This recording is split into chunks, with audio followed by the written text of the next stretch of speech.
আজকের দিনটা ছিল 5th ফেব্রুয়ারি। তো এই যে দেখো, আমিও আমার অসুন্দর হাতগুলোকে ফাইনালি একটু সুন্দর করতে পেরেছি। আমি একটা মেরুন কালারের শেড পরেছি, যেটা আমার বেশ ভালো লেগেছে। তোমাদের কেমন লেগেছে জানিও। তো আজকে ছিল কাকার আইবুড়ো ভাত। তো সেখানে এসে দেখি তত্ত্ব সাজানো কমপ্লিট, কিন্তু তত্ত্বসূচি এখনও কমপ্লিট না। তো সেটা করতেই বসে পড়েছি কয়েকজন মিলে।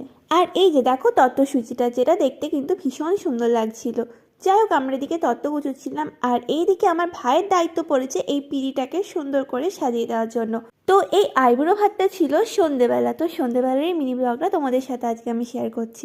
এখানে তো থালিগুলো সুন্দর করে সাজানো হচ্ছে পান পাতা আর ফুল দিয়ে। দেখো কত রকমের আইটেম, আর দেখতে কিন্তু ভীষণ সুন্দর লাগছিল। এদিকে তো কাকা বসে পড়েছে, আর এবার চলছে এক এক করে আশীর্বাদ পর্ব। আর এসব দেখতে দেখতে আমাদের বেশ খিদে পেয়ে গেছিলো, তাই সবাই মিলে বসে পড়েছিলাম কিন্তু খেতে। খাওয়া দাওয়া করার পর এখানেই শেষ না, ওই যে তত্ত্বসূচিটা বানাচ্ছিলাম সেটার কাজ এখনও বাকি আছে। তারপর সব গুছিয়ে গুছিয়ে উঠতে উঠতে আমাদের হয়ে গেল বেশ খানিকটা রাত। তো চলো আজকের মতো আসি, দেখা হচ্ছে পরের দিনের ব্লগে। বাই।